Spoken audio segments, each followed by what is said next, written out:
true crime friends, it's Sheila again, and welcome back to my channel. I hope you enjoyed the introduction to Letters from Christopher. It was kind of an overview and a little interesting. Today we're going to have chapter 1. It is taking about 20 minutes about for each chapter, so I didn't want it to be overwhelming. I wanted it to be able, you to be able to process each chapter as we go. Comment, let me know what you think about the book as we go, and please subscribe, like, and share. Also, please hit the notification bell. That way, each time that I upload a chapter, you will be notified when it's ready to be viewed. So, without further ado, please sit back and enjoy, and I hope you get something out of this. So here we go.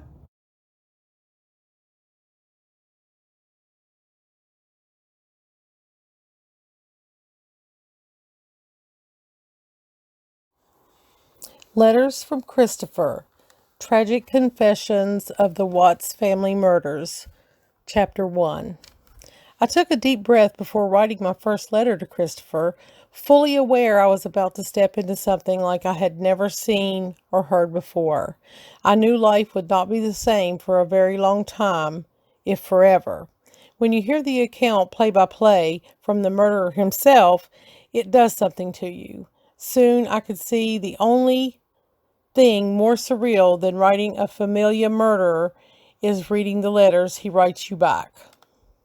February 10th, 2019. Dear Mr. Watts, hello, my name is Sherilyn Cadle, and I am writing to talk to you about your case. I have been following your story since the day it all happened. Let me just say, the crime was horrific, so I'm not writing you to tell you how wonderful you are or that I want to be pen pals. I do not usually follow these sorts of things, but seeing you on the front porch of your house that morning giving the interview, I knew you were in for quite a journey ahead. I have to tell you, the interview screamed guilty. I sense also by now you must have great remorse and probably have confessed to God all of the sins that have been committed. I know you are sentenced to prison for the rest of your life, yet I feel your life still holds some purpose. If you allow, I'm sure God can still use you to make a difference in other people's lives. I would love to tell your story of redemption, and I think in the long run it can help you. I think also it would help your family and Shanann's family for the truth to be totally told. I would like to write a book about your case, if you will allow me to. If you will allow it, I need to know how I can contact you by phone, and I would need you to put me on your visitors list. I live less than 4 hours from you, so I would be able to come and visit you. Please write me back and let me know how you feel about this. I'm sure you've had other offers, but maybe none that are willing to publish your testimony. If you just feel you don't want to, I ask that you think about it again and see if we can come together on it. Please write me back at the address below. Sincerely, Sherilyn Cadle. I gave him all of my contact information. After 3 times writing him, he finally wrote me back. Maybe he thought he might as well. I didn't seem to be going away.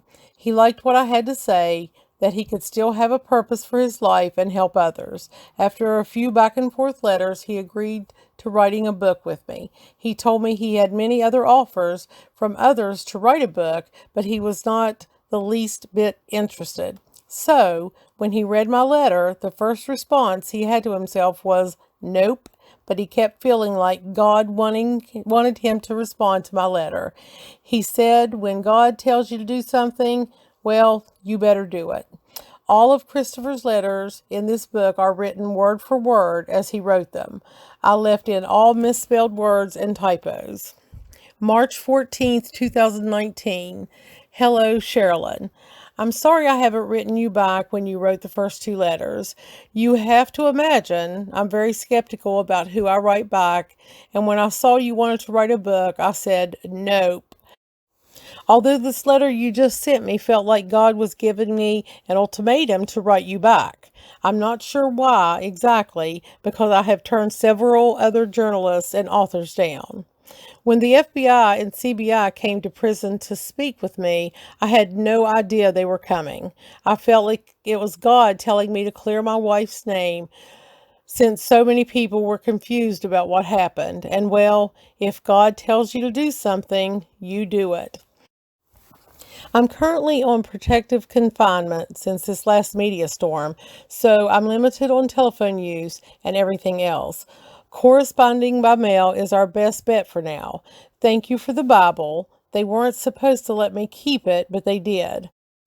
God's work. I have a KJV Bible and I am already comparing them back and forth. Some words that have already confused me.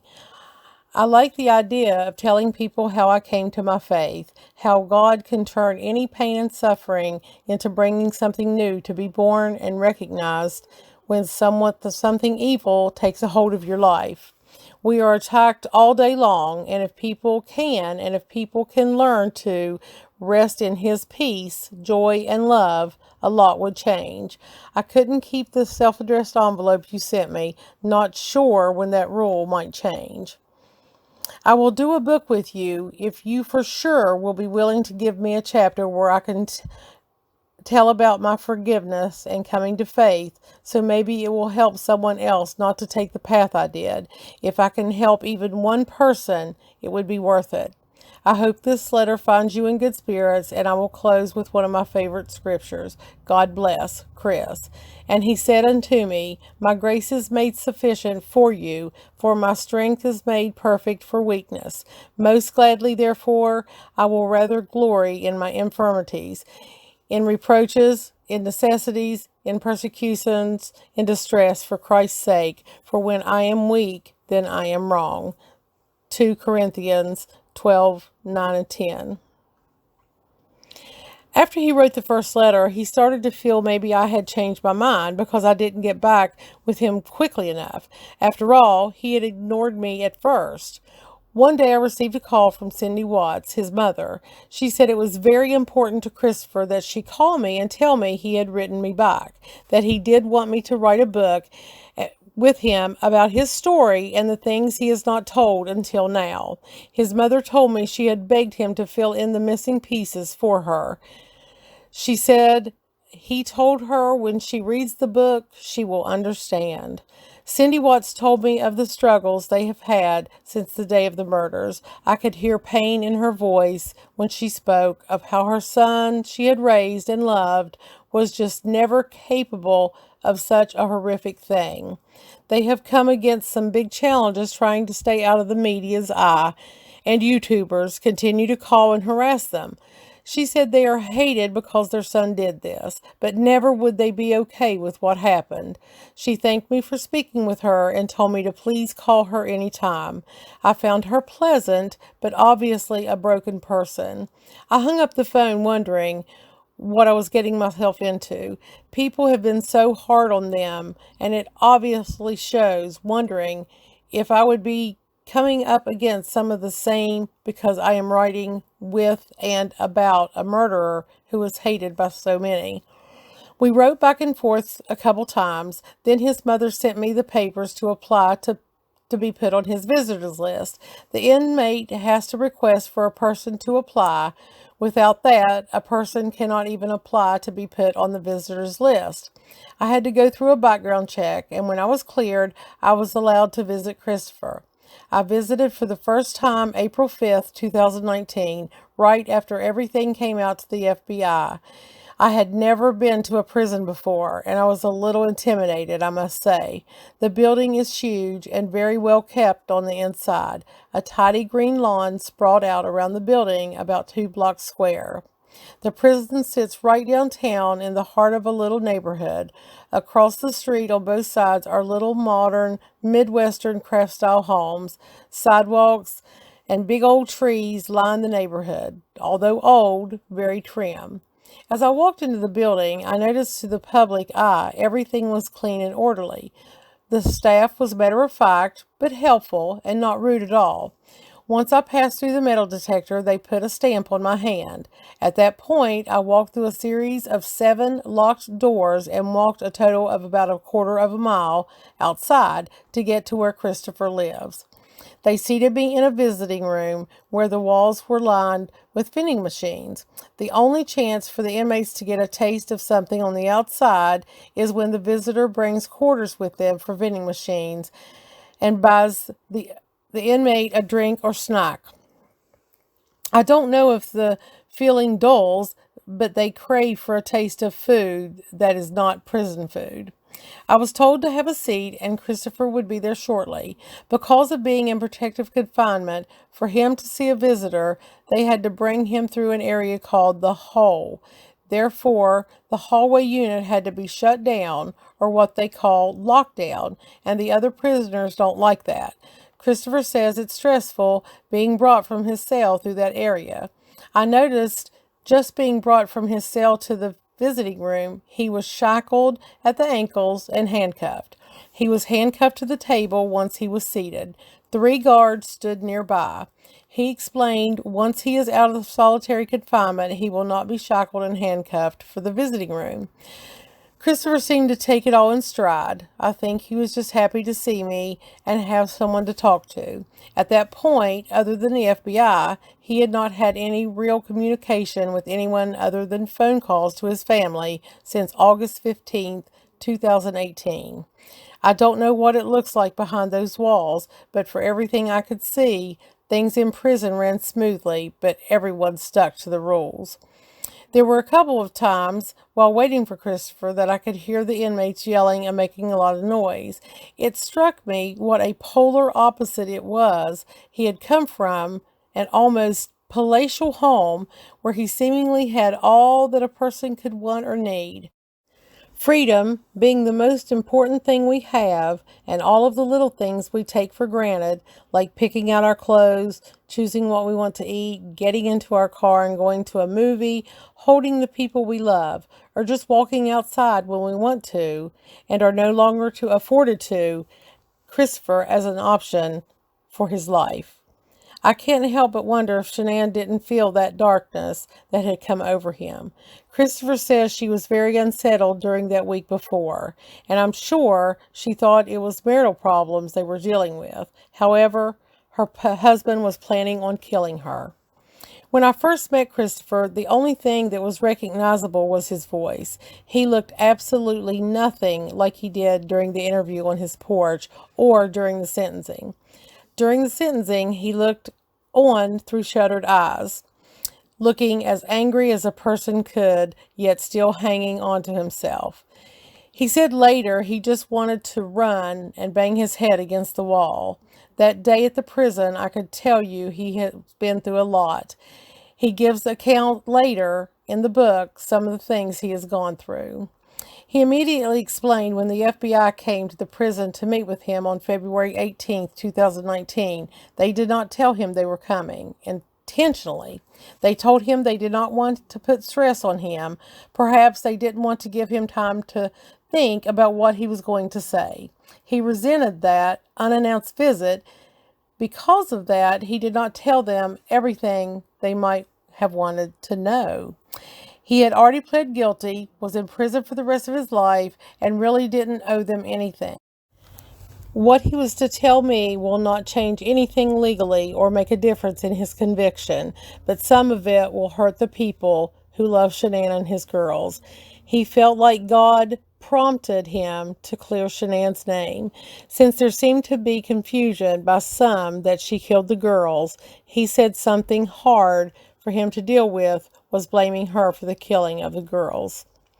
The FBI had some questions because there were so many unanswered parts of this case. They told him they were not going to take him to any dark places. They questioned him about his mistress, Nikki, seemingly still finding out if she had anything to do with the murders. They questioned him extensively about the morning of the murders. At the sentencing, Christopher pled guilty but never gave an account as to what happened. So people were left with his first confession.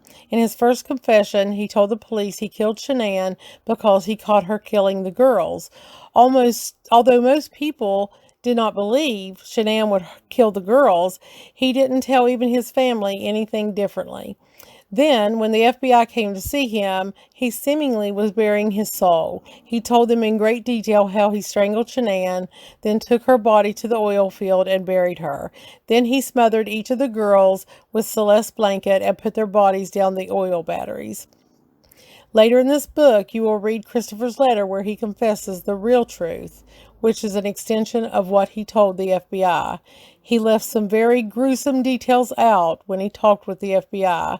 They promised to keep the information between them, but it was just a few days until it was all over the media. Christopher told me personally the whole story. He is not covering for Shanann. Anyone saying he did not kill the girls based on the evidence is wrong. Christopher wants everyone to know he is guilty of killing all 4 human beings: Shanann, Bella, Celeste, and Nico. He said Shanann was a good mom and would never and did not ever hurt the girls in any way. Christopher said he hugely regrets putting the blame on her. Both of them lived for their girls. That's who they were. And the girls were the most important part of their lives. Christopher now lives with great remorse. The remorse is no doubt from killing his family, possibly from making the wrong decision, and that he is in prison for the rest of his life. Christopher is hard to read. He does not seem to have emotions. Hearing the voices of Bella saying, "No, Daddy," is very haunting and painful every day to him, but still there is no emotion. There are times that even though he says he is where he belongs, it seems that being in prison the rest of his life is something very hard to come to terms with or even think about, and he hopes someday he will be free. Maybe this is a way his mind has of coping and protecting himself from the fact he will never know any life from here forward than the depressing, unfeeling life of prison. Living in a confused state as he reels back and forth in his mind, trying to make sense of it all, looking for a place to be able to find some comfort or peace in his situation. Can a person ever find peace after what has happened? He claims that's the reason for his relationship with God, because that is where peace and solace can be found. At times, he talks about his family in the present sense, like they are right with him. He does refer to them being with him in spirit. He has a couple of dreams that seemed very real to him about Celeste and Bella being with him in the jail cell. The great challenge for any true crime writer involves drafting a page-turning story that reads like well-crafted literatures and simultaneously survives the most detailed of fact checks. It is an impossible endeavor because it carries the assumption that truth is discernible at all levels and 100% of the facts can always be known. Like all forms of art, true crime literature seeks to capture what is non-decipherable. Paradoxically, without fabricated layers of myth and conjecture, truth laid bare is not really truth at all.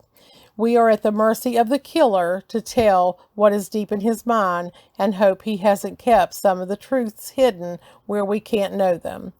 As Christopher told me once, there are some things he will take to his grave. That said, the body of my work strives for accuracy and truth. It is derived from thousands of pages of discovery and court documents, police interviews, discussions with family members, and hundreds of words in the pages of letters from Christopher to myself. How do we know that Christopher is telling the truth? That will be left up to the reader to decide. Christopher objects to some of the things I have written. I believe in part because he doesn't want people to judge him. To this day, I do not know what prompted me to get to know a familia murderer other than I needed to know why he would do something like this and tear apart so many lives.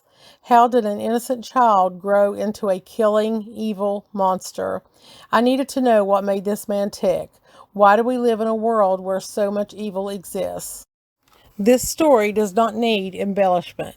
By the time I tell the whole story, you will see it has enough sensationalism all by itself. What he has told me is an extended version of what he told the FBI on February 18th, 2019. I do believe this is the real story. This is the one that is the hardest for him to say. This is the one that brings out the chills. This story is the darkest of anything he has told, maybe the darkest you have ever heard, too.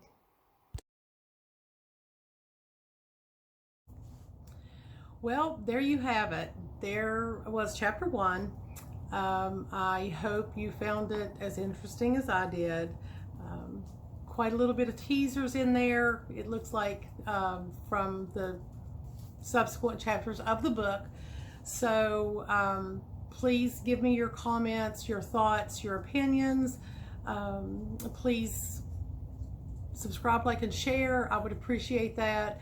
And please look forward to the next video of chapter 2 coming soon. So thank you so much for visiting my channel, and until next time, my true crime friends, bye.